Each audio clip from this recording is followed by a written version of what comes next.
Hi, I'm Lauri Reishus, the President and CEO of Airlines Reporting Corporation, and it is my great pleasure to be with you today here at Southwest Airlines headquarters in Dallas, Texas. Welcome.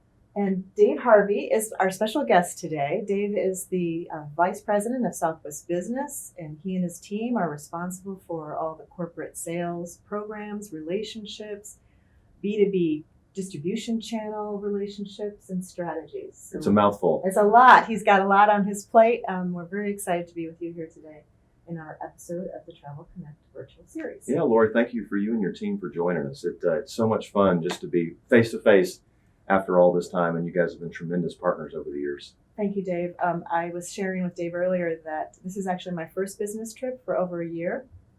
I couldn't be happier to be back on airplanes and seeing our customers in person. It's just delightful to be here with you today. So I want to start actually by reflecting on the fact that the last time I spent a lot of time with the Southwest team was August of 2019, when you were announcing your new distribution strategy, expansion into the Travelport and Amadeus platforms. Yes. And the ARC team had worked pretty closely with the Southwest team to make that happen. It was a very high time for us all pre-COVID, and before we talk about the impacts of COVID, I'd like to just reconnect with that time as you were thinking about 2020 in August of 2019. What were your primary goals to accomplish in the year 2020? Absolutely. Boy, does that seem such a Seems long like a time long ago. time. Yeah, that was Chicago GBTA, August of 2019. And what we had really done over the course of, you almost rewind the clock even more than that, is we kind of went on a journey back in 2016, 2017 to understand and really be good listeners to the corporate buyers, the TMCs, a lot of the government agencies.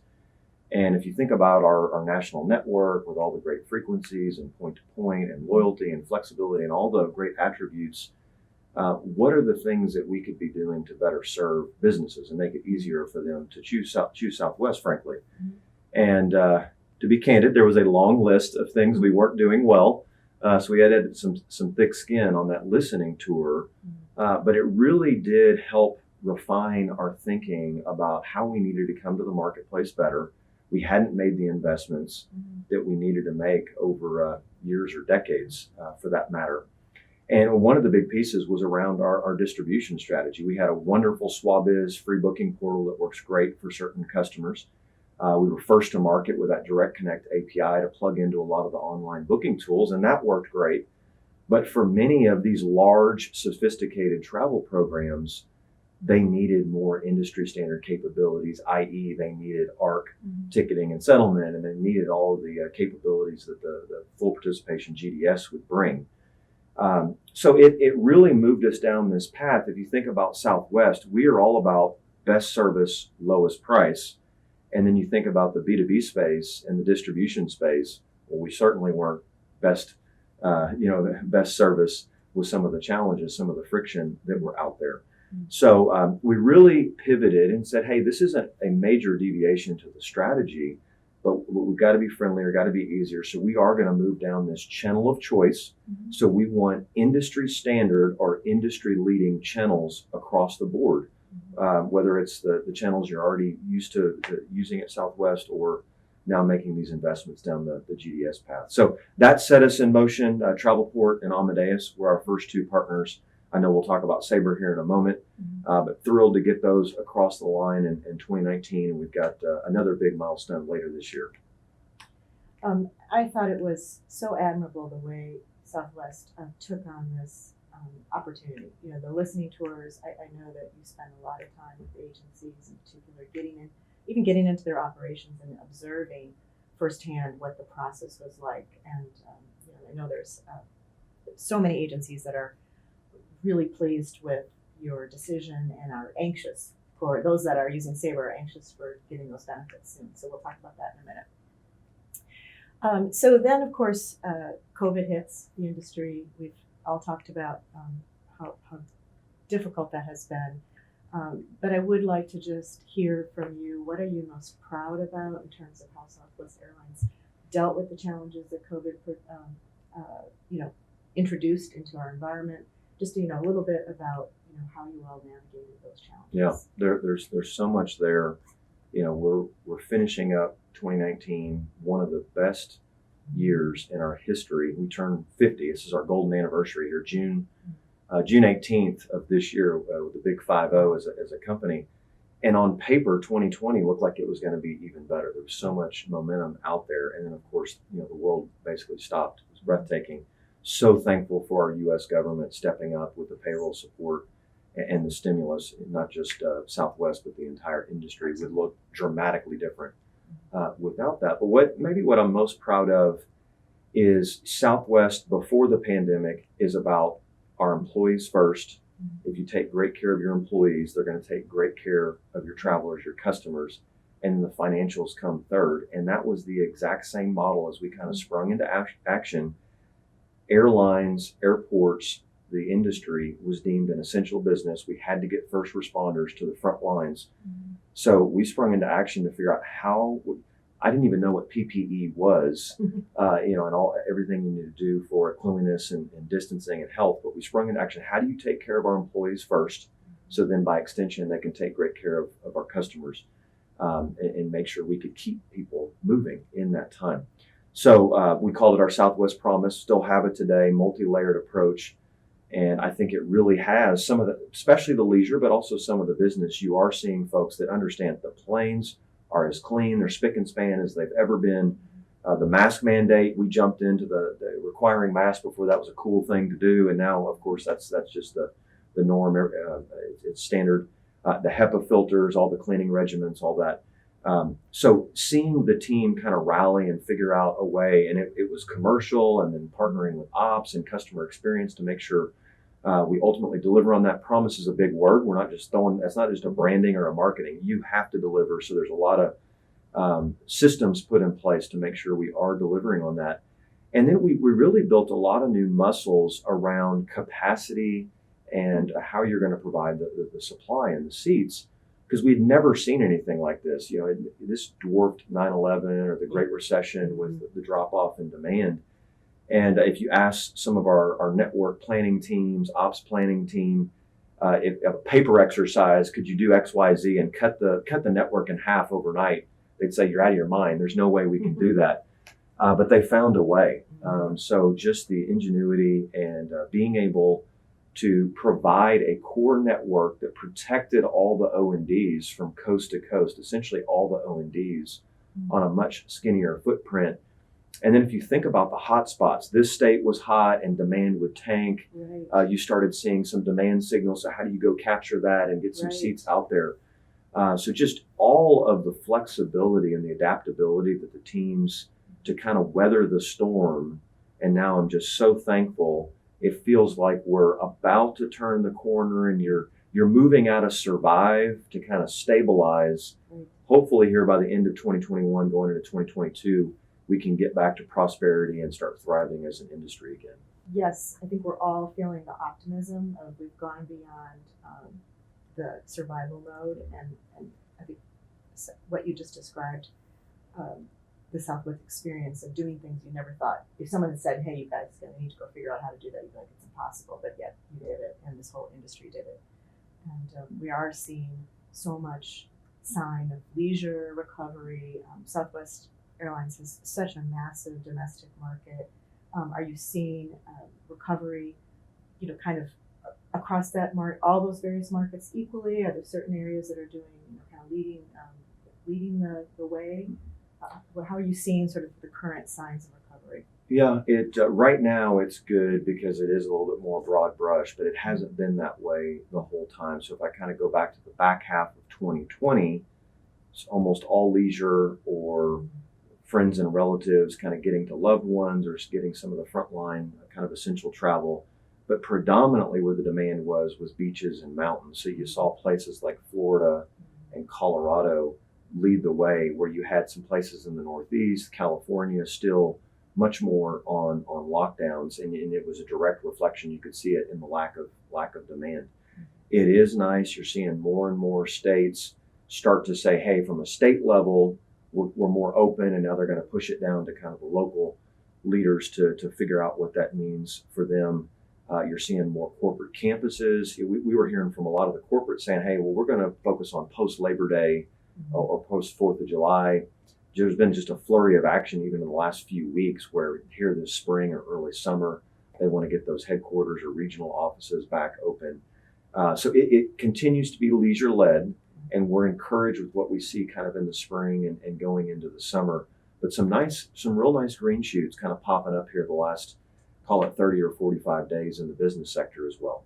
That's really exciting to hear because from an aggregate perspective, we're still seeing corporate travel down 80% over this time last year.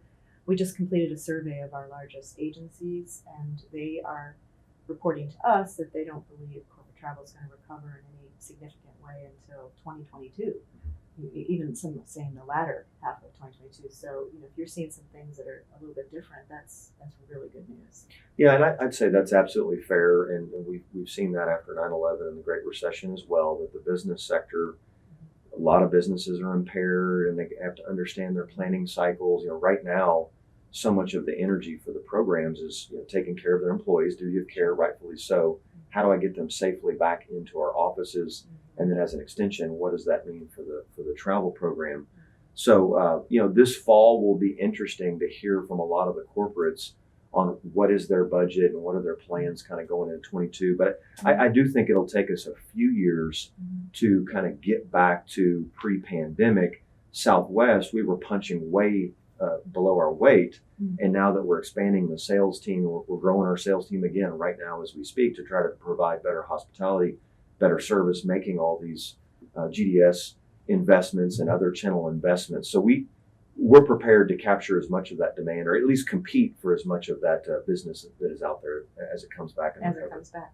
So when we were reflecting at ARC 2020, and I think we too felt a lot of pride in the team's ability to take care of our employees, take care of our customers, do things we never thought we could possibly do. A bright note for us, for sure, was the news in late December of 2020 that Southwest Airlines had come to an agreement with Sabre. Yes. Sabre being, such a large GDS partner here in the U.S. Great way for us to end the year. We all went off to holiday, thinking, we're going to make it, and this is some really good news. At one point, you thought that might not happen. You were kind of on record saying just having a hard time seeing a path forward. What can you share about what changed and how you came to an agreement with Sabre? Yeah, absolutely. Given Sabre's market share and just the customer base that they have, and as we talked to a lot of the customers, they get us Sabre. That is our preferred GDS platform for many of the buyers. They were actually our number one priority, and so we've had ongoing conversations with Sabre for the better part of 3 years on transitioning from that basic booking request, which antiquated. We actually put it in place in the mid-90s, and here we are 25 years later, still with the exact same capability and getting to full participation. And you work through those things, and there's devil's always in the details, and we couldn't close the gap, and we truly felt like there wasn't a path forward, and kind of did bring that out to the marketplace multiple times over the last year. And fortunately enough, I think the pandemic created a lot of opportunity as we think about recovery. We were able to kind of pick up those conversations going into the holidays. It was a crazy couple weeks to kind of close out the year, as you might imagine, but just absolutely thrilled, and hats off to the Sabre team and the Southwest team to kind of figure out a path that works best for the entire ecosystem here. But we're able, literally on December 31st, before the ball dropped, we were able to get it inked and get it announced. And yes, we were so excited. Now the trick was, it was a surprise to our technology teams because it wasn't in the 2021 plan at all. You're like, oops.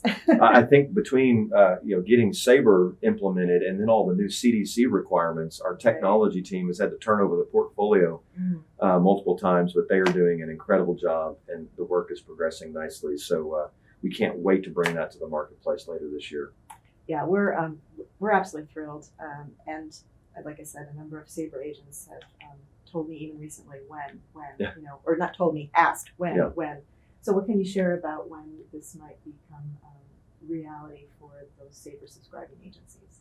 Yeah, so we're thrilled, and you may have heard just in the last few weeks, The exciting news we had been telling the marketplace, because there's still a lot of work to be done, second half of 2021. And I know a lot of you, when you hear that, you kind of check out and wake me up in fourth quarter. But the testing and the implementation has gone extremely well. We've really been able to learn a lot from the other GDS implementations that have helped us now with Sabre. So, Tom Nealon just a few weeks ago was able to share the news that it's going to be live by Labor Day. So this much sooner than we expected, and I think we're all thankful for that. And more details to come as we kind of get to that exact date, but we definitely have been able to move it in. That's fantastic. And as you were saying earlier, if corporate travel does really meaningfully become more active after Labor Day, you'll be in all the channels ready to grab your share of that. Absolutely. That's awesome. In addition to that, sort of the operational benefits, are there other strategies that you're using to engage with the TMC community that helps to convey the value for your partnership with Southwest? Yeah, one of the biggest things for the TMCs was get me the content, and I needed industry standard. The workflow, I've got 30 pages in my training manual specific to workarounds with Southwest. I want to rip that out of the book and want to see Southwest end to end. So those are really the two biggest drivers. One other thing that Southwest did, it was not until late 2019 where we actually had a dedicated TMC relations team. We did have a servicing team. Hats off to Eric Weiser and his team. If something went bump in the night or there was some research, they've been at it and providing great hospitality for decades.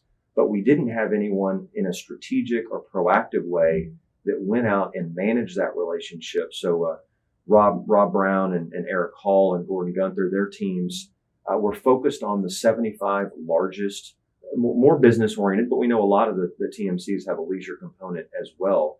And really, you got that great relationship manager. We can make sure that all the business readiness, everything is flowing through the pipes. And that in providing the content and the industry standard capabilities we've already seen it with our other GDS implementations, and it's just going to take the next step with Sabre. Yeah, it is such an important part of the value proposition.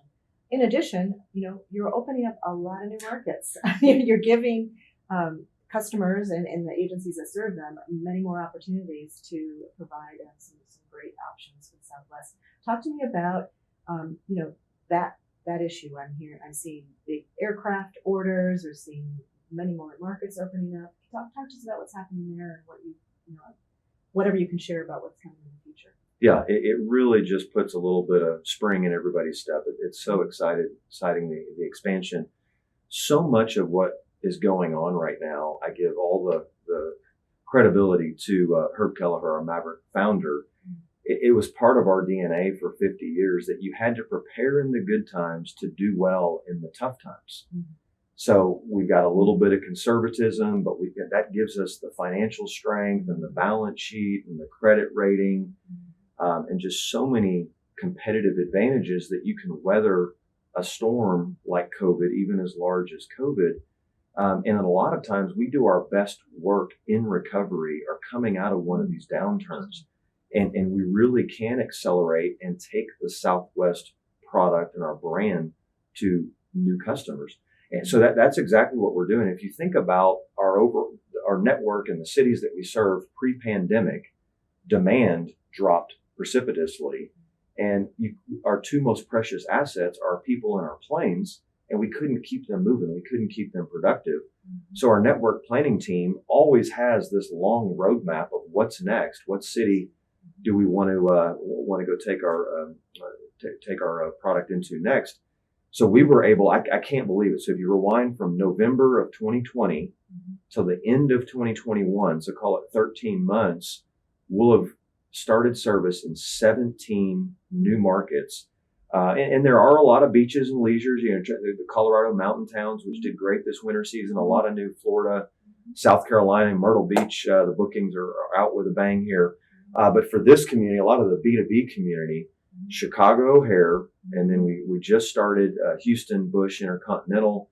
Miami started back at the end of 2020. So these are large metropolitan areas, multi-airport systems where we have a built-in customer base with Chicago Midway Houston Hobby and just up the road in Fort Lauderdale. So, clearly we have to do a lot of marketing work and kind of drive more customer demand, but it's not starting from scratch. And COVID actually created the opportunity for us to get into all three of those markets at the scale that we want to. It gave us the gate access so that we could go in and serve the markets that matter and kind of plug it into our network. So we are just thrilled. It's going to be another big growth platform for Southwest business. So all these markets, they are out of the gate. The revenue that they're producing on the network are far exceeding the cost. That's fantastic. So that is wonderful news, and it's just going to allow us to accelerate our growth coming into recovery. Mm-hmm. That's been one of my favorite parts about this whole experience that we've gone through is those discoveries of silver linings that various organizations have found. But it's not just about seeing them; it's being able to execute on them. So kudos to the Southwest team for taking advantage of these opportunities. Thank you. It's exciting. So, I would like to just comment on this idea of omnichannel retailing. It's a term that ARC uses. We don't claim it, but it is that concept of meeting travelers wherever they want to be, so that they can buy through the channel of choice and have that, especially for the corporate traveler, have the access to whatever the benefits are that they're can take advantage of, and transparency for travel managers, and all of those good things that are required for a robust travel program. When you think about omnichannel retailing strategy, is there anything else that's going on from a Southwest business perspective that's aligned with that strategy that you could share with us?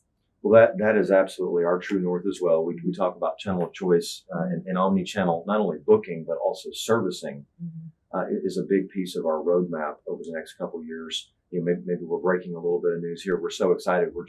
We're very close to launching our first ever mobile app for Southwest Business. And it's actually our native Southwest Airlines app, but you can plug in your corporate ID and it does exactly what you just described. And that's what the travelers want. They would rather go to our mobile app or go to southwest.com. We've got other channels and other ways to manage that. But not only to make the booking, but then be able to, last minute, these road warriors, these business travelers, their itineraries are changing left and right. So instead of, having to not always, call an agent or do some of those extra steps, if they can, self-service is the name of the game. So if you can provide that capability, that's going to be a big win. So just, we've got the mobile app. We've got some other things on the horizon here later this year and going into 2022 that will do just that, provide that omni-channel experience. That's fabulous. And another project for your technology team yes. to strap on. Yeah, we've got them loaded up. I would say you sure do. So that's great. I completely think that the mobile app is the future for managing the corporate traveler. So I'd like to switch gears unless there's anything else you want to talk about in terms of recovery from COVID or your strategies for Southwest business. Is give you one last opportunity to share. Yeah, we've hit a lot of those. I mean, we really feel like as we come to the marketplace, once we go live with Sabre, we've removed a lot of those big friction points. And when you think about put yourself in the shoes of one of our account managers that are trying to service the corporates, they need to understand all these channels. But when we say channel of choice and we've got an industry standard option, you can quickly get to that and then focus on what is the travel program, what are the travelers' needs. So I cannot wait to get to that point. The last thing that we've really been focused on is funds and more flexibility, funds management solutions, with all the cancellations and everything it's hard to track down that unused ticket to a traveler. And we've heard a lot of our customers loud and clear that they need more flexibility. So we've come up with UATP solutions and other flexible fund solutions. So with the new cities, with more flexibility, more self-service, can't wait to bring all this to the marketplace when the businesses are ready to take back to the air. I think all the work that you're doing on all of those dimensions are positioning you so well for the future. And you're right, you're taking friction out wherever you can, making it easy, and from there it's just blue skies ahead. Yeah, awesome. All right, well, before we close, I definitely want to spend a time with you, just a little bit more about you, getting to know you. This is an opportunity for me and the viewers here to learn a little bit more about what makes you tick. You've been with Southwest Airlines for, I believe, at least 20 years. Yes. started as a programmer, analyst, held a number of different roles. What are you most proud about during your career here at Southwest? Yeah. Oh man, that's a big question. I spent June will be 22 years. Mm-hmm. It's amazing to believe. When I started, we had 275 aircraft, and now we're approaching 800. So a lot of growth in those 22 years. Southwest is all about another mantra or slogan is "Go where you grow," and that there's limitations to that. They're not going to throw me in the cockpit of a 737 and expect me to fly the plane. Mm-hmm. That wouldn't be good. But if you're intellectually curious and you've got a passion for the industry and for Southwest, folks can kind of stretch into a lot of roles. So with the background, I love starting in our technology team and really kind of understanding the details and taking business requirements and translating that into code and delivering solutions. And then being able to move around in corporate strategy, commercial planning, network planning, business development roles, sales roles, and now Southwest business. And either I can't keep a job or something's going on here with all the movement. But I really feels like every step of the way has set us up. And this is not about me as an individual. The people of Southwest and the teams. I have an absolutely phenomenal team. That are far superior than I in a lot of ways, but it's the beauty of bringing that team together. A lot of diversity in experience and background, and keeping an open mind. I'm big about listening. Your grandma may have said you're created with two ears and one mouth. You should use them in that proportion. So I try to be a good listener, and then really try to pick the right direction and get people to rally around that.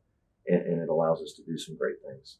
Awesome. So it sounds like what's really been satisfying for you in your career is the foundational culture of Southwest that's provided you these opportunities and creates the kind of environment and team that you have a chance to be a part of. So the Southwest culture, is there anything else you'd want to share with us about what's unique in your view about the Southwest culture?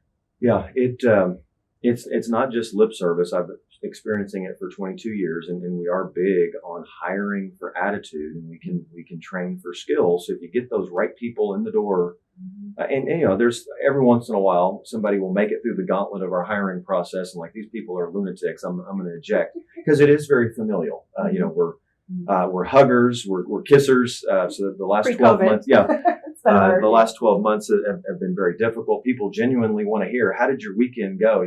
How's the family doing? If there's heartache or health issues, it's just amazing to see the Southwest family kind of rally around that and support folks in the difficult times too. So I think you got this exciting industry that is the airline business, being able to serve a brand like Southwest Airlines that on most metrics are kind of leading the industry, and then being able to do it with people that you genuinely love and trust and support. It makes every day a lot of fun. So it's hard to beat that combination. Yeah. So, thank you, Dave, for being with us today. And I really enjoyed getting a chance to talk to you more. This is one in a series of Travel Connect episodes, so that we're taking to you on the road or live. I look forward to us being back together in person in the future, but really appreciate your time today. Well, Lauri, congratulations again to you and your new assignment, President and CEO. Big shoes to fill, but you guys have been great partners, and we're excited about the future with ARC. Thank you. The ARC team has been thrilled to be. It's a once in a lifetime actual experience for us to help a big major airline like Southwest Airlines come into the GDSs. So that's been a thrill for our team as well. Wonderful. Thank you, Lauri. Thank you.